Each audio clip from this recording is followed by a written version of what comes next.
All men must die, but for those that survived Season 7, where exactly are they on this big map? Let's get you caught up on everyone's whereabouts prior to the final season of Game of Thrones. Starting in the capital of the Seven Kingdoms, King's Landing. Cersei Lannister was last seen getting into a bit of an argument with her brother lover Jaime. For a second there, it even looked like she was going to have the Mountain kill him. But she let him off the hook and presumably poured herself a glass of wine. "You're pregnant, Cersei. Put the glass down." Cersei promised to help Daenerys and Jon in the Great War against the White Walkers, but she has other plans. "You plotted with Euron Greyjoy without telling me the command of your armies." She sent her new naval commander-in-chief Euron Greyjoy to Essos to pick up her pricey new army, the Golden Company. On board Euron's ship, you'll also find his niece Yara, who was taken prisoner after he wiped out her entire fleet. Who else is in the capital? Well, Tycho Nestoris extended his vacation a couple weeks after renegotiating a new Lannister loan. "Rest assured, Your Grace, you can count on the Iron Bank's support." After clearing her family's debt with Highgarden and gold, Cersei now has the Iron Bank of Braavos' financial support, hence the new army on the way. Qyburn, like the Mountain, doesn't stray too far from Cersei's side. Cersei named Qyburn as her hand and maester despite being a Citadel dropout. Know what the Midwest is, young and restless. Unsurprisingly, he was a bit unethical. Last season, he commissioned some new Scorpions, aka supersized crossbows, that Bronn successfully used to take Drogon down a peg during the loot train attack. He also knows a whole lot about the deadliest poisons. Something tells me that Qyburn will have a few more tricks up his sleeves in Season 8. "I don't believe you." Now, after that tense standoff with Cersei and her zombie bodyguard, Jaime Lannister checked out of King's Landing. Where exactly is he heading? He'll most likely take the King's Road north to help fight the undead army. Perhaps the most important bit of this, Jaime knows Cersei's plans to betray Dany and Jon. But will he actually reveal those plans? Regardless, there's a good chance we'll see him at the big battle at Winterfell. As for the aforementioned Bronn, he put together that face-to-face meeting between Jaime and Tyrion underground at King's Landing. Bronn sat out the eventual Dragon Pit meeting between Team Cersei and Team Dany Jon, but considering his close relationship with Jaime and the debt he still owed, there's a pretty good chance that Bronn will follow Jaime north. "Till I get what I'm owed, a dragon doesn't get to kill you. You don't get to kill you. Only I get to kill you." Also, Cersei doesn't think too highly of Bronn, so it's best that he leaves town. But remember, Tyrion did offer to double Bronn's pay should he decide to switch allegiances and join his side. And that would be double what now, exactly? Don't you worry about me, I'm doing all right. Looking after myself. Elsewhere in King's Landing, you'll find Ellaria Sand. She was captured by Euron mid-flirt with Yara. Both Ellaria and her daughter Tyene were dragged through the streets of King's Landing and offered to Cersei as a gift. "I give you what no other man could give. Justice. Justice for your murdered daughter." Ellaria is still likely chained up in that dungeon after being forced to watch Tyene die from the same poison that Ellaria used to kill Myrcella. Remember, Cersei promised that she would spend the rest of her life in those chains. "You will live to watch your daughter rot, to watch that beautiful face collapse to bone and dust." Moving over to White Harbor, where a handful of characters are returning from their United Westeros meeting en route for a big-time family reunion at Winterfell. This includes Jon Snow and Daenerys Targaryen, who spend much of their voyage taking a long nap together. Neither of them is aware, however, that Jon is a Targaryen and also Dany's nephew. Maybe Tyrion Lannister knows this little detail and that's the reason behind his peculiar look outside their door. Or Tyrion just isn't all that excited for their budding romance. Truth is, we don't really know with whom Tyrion's loyalties ultimately lie, and what this might mean for the future.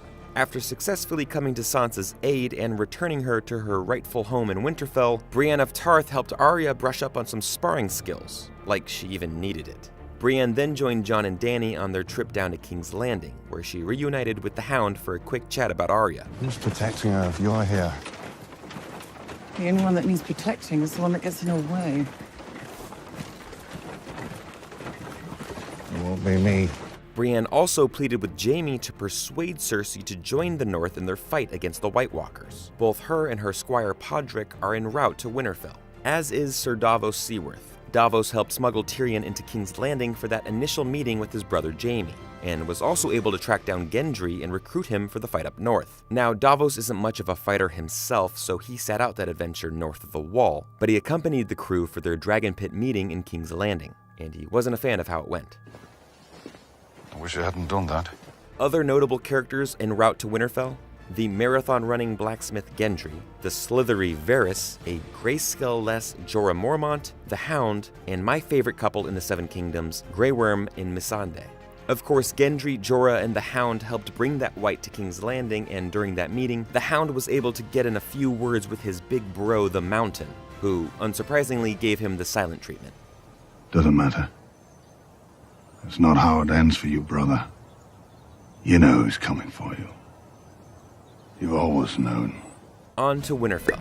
In Jon's absence, Sansa Stark took over house-sitting duties as Lady of Winterfell. She soon reunited with her siblings Arya and Bran. She also bested Littlefinger at his own game, as she teamed up with her assassin sister to prove Peter Baelish's deceiving motivations. I loved you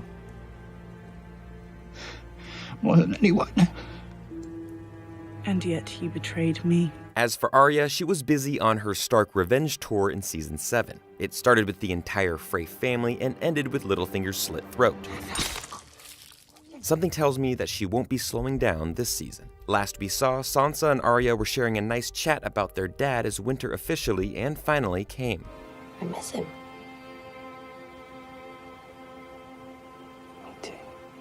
Bran Stark is no longer Bran Stark. He is now the Three-Eyed Raven, after the OG TER was cut down by the Night King. He returned home to spend some time with his favorite tree in the backyard, and has more visions of the past, which included some much-needed Ned Stark backstory. Listen to me, Ned.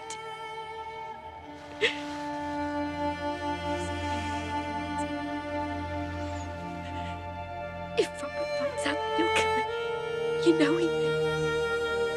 You have to protect him.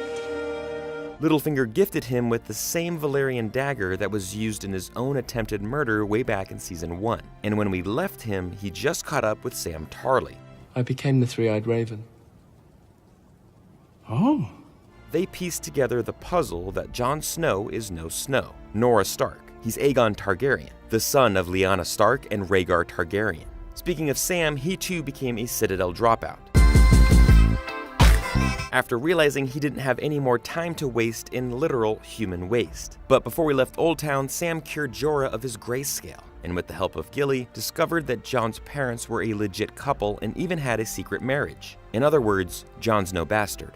At Dragonstone, Theon Greyjoy is planning his much-needed comeback story. His uncle Euron decimated Yara's entire fleet, then Theon abandoned her when Euron had a blade to her throat. Bottom line, Theon needs some redemption for all the horrible things he's done. He had previously ran into Jon Snow, who shockingly let him live because, he did help Sansa escape from Ramsay Bolton. Then he joined Jon and Dany at the Dragon Pit meeting with Cersei. By the end of Season 7, Theon took the lead of the remaining Ironborn with a renewed focus on saving his sister as priority number 1. Not for me. For Yara! After hanging around Dragonstone for a few episodes, Melisandre ended up in Volantis. But before heading east, she had a very ominous conversation with Varys about their fate. Specifically, she revealed that Varys and her were going to die in Westeros. Oh, I will return, dear Spider. One last time. My lady. I have to die in this strange country. Just like you. So I guess we can count on her returning this season and then probably quickly dying. What was the worst place to be at the end of Season 7? Eastwatch. That's because the Night King and 100,000 of his closest dead friends paid a visit. Atop his brand spanking new ice dragon Viserion, the Night King took down the centuries-old wall, the only thing that was keeping the White Walkers to the far north. The icy march south continued. Unfortunately for Tormund Giantsbane and Beric Dondarrion, they were keeping guard on top of that wall. When Season 7 ended, we were unsure if the pair had even survived the attack. But thanks to Season 8 teasers and trailers, we can now confirm that they're alive. We're not sure, however, how long they will be alive since the Great Big War is coming to Winterfell. For the love of Brienne and Tormund, please spare his life a bit longer.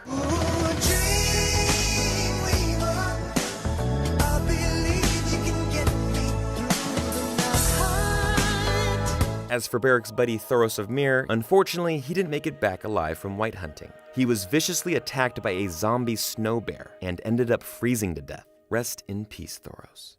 Somewhere out there is Mira Reed. She dragged Bran through miles and miles and miles of snow safely back to Winterfell. All she got in return was an emotionless, three-eyed raven goodbye, and we haven't seen her since. You don't need me anymore. No, I don't. That's all you've got to say? At least give her a hug, dude. Last but certainly not least, what about everyone's favorite sex pirate, Salladhor Saan? We haven't seen him since season 4, and we're hoping he's still very much alive because he has some unfinished business. Cersei, I want you. I'll sail with your fleet, all 30 of my ships.